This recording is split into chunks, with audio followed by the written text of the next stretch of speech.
Hey everyone, it's John here from CONTRABIM, and we're going to do a quick video today on expression-based properties, specifically how we can pull a few different dimensions and combine them up into a single property to essentially represent the length, width, and height of an object.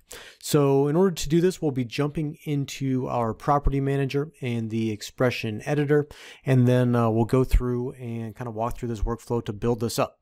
So here we are going to jump into our property manager, and you can see I already have just kind of a default property already set up. Whenever we are creating an expression-based property here, it's really important to really look through and consider what the outputted data type is going to be. In this case, because we are just adding up a length, width, and height together with some of these marks in between as separators, we will want to be using a string data type. But if we had another expression that was outputting either a number or integer, we would choose those. Or if we had one of the unit data types for lengths, area, volume, we would use those, or any one of these other kind of option versions. So anyway, we'll assign this to a string because that's our desired output in this case, and let's go in and create a new expression. So okay, so to get started here, we really need to leverage a few different formulas, but let's actually start here with our variables, or actually our argument types in this case. So in order to do this length, width, and height for objects, I would typically go and start with our object length, because this is going to be one dimension that's pretty standard and relatable to different objects. And then we'll also have a width and a height. We'll grab the width and height from our general parameters here, and then we'll build off these here. So these are really our three different values that we want to add to a formula where we combine them all up. So right now we've just added them in here. We can see that it's giving us a syntax error because we don't have any syntax around this. We don't have any formulas added to it just yet. But what we can do for the moment is we can just take these and kind of hit a few enters and push them down, and we'll take these and cut them into a formula here later. So okay, in order to take different values from our from our database here, any of these available properties that we've created or different parameters from our model, if we want to combine those up, we need to be using a concatenate formula here, which we can actually find under our text editing. You can see that we have this, it's called concatenate, or to merge strings. So we can go ahead and just double click on this here, and we can see here that it's a formula that will actually allow us to join multiple strings together. So you can see as an example here, it's going to take a text1 plus a text2. If you hover over it here, it'll give you a little bit of a preview. The argument type that we are going to be using within those, meaning the argument is like the text1 or text2, so those are going to be strings.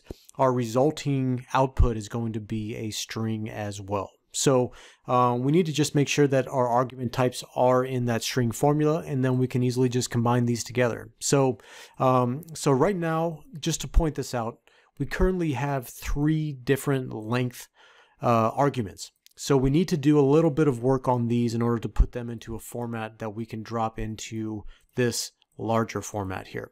So in order to convert these to a string, we will be using our data conversion option here. So it's going to be, really we have three different options. We have a convert to string, which our argument types would be either an integer or a number or a true false. We can see that there. We have a convert unit to string, which is going to take a length, area, volume, or angle. And then we also have a number from string. So this is going to take a string as the argument type, and it's going to output a number. So in this case, obviously we have lengths, so we will be using the convert unit to string. So we can go ahead and take this and we can actually take this and copy it a few times because essentially we have 3 of these that we need to convert. So first up here, let's do our length. So we can actually, when we click on these, you can see that it highlights the entire parameter, which is nice. So we can actually use our Control X in this case to cut that, and then we'll simply just paste this in here.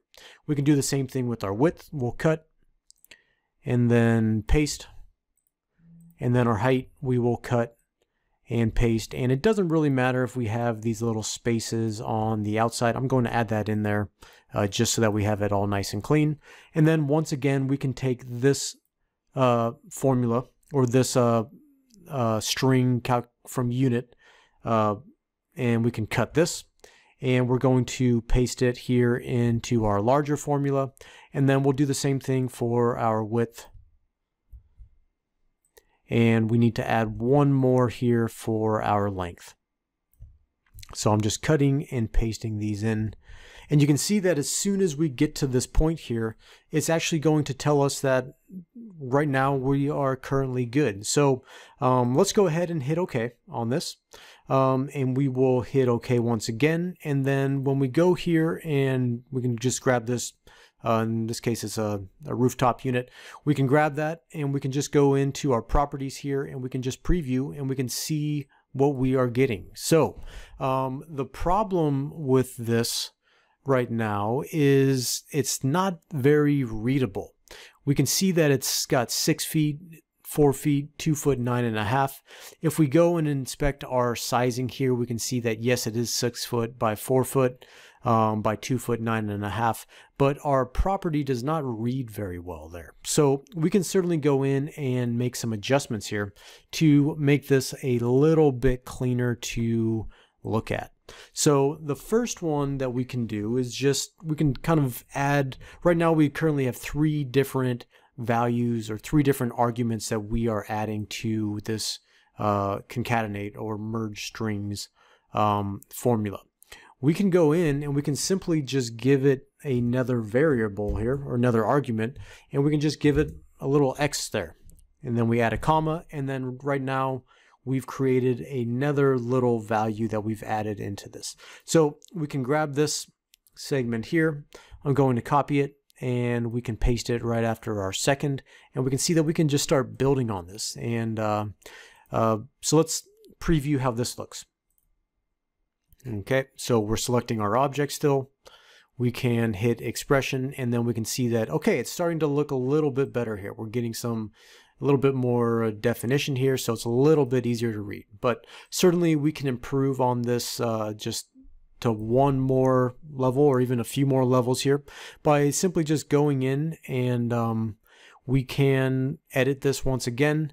And so for our length, maybe we'll just give this like a, you know, an L and then a space, and then we would have our width. But with these, sometimes it's nice to have a little bit of a buffer here so that we can actually have a bit of spacing around these. So I'm just going to give it a little buffer, so before and after, and then we can add one more argument here that just is saying our, in this case, our height.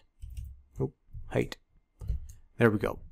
So let's go ahead and see what that looks like. So actually, while we have this object selected here, while we're in our property manager, we can actually evaluate this and see what this looks like. So here you can see our 6 foot with our length as our length, 4 foot as our width, and 2 foot 9 as our height. So that's looking much better. I can see that I had forgotten to give ourselves a little bit of a space before that H, and so by doing that, it'll just give us a little bit more spacing in here, and we're starting to look pretty good. So so with that, I'd say we are pretty much there, yeah, we're looking good. So that's what we wanted to essentially output here in this case, is a string that combines our length, our width, and our height. And really the sky's the limit on this.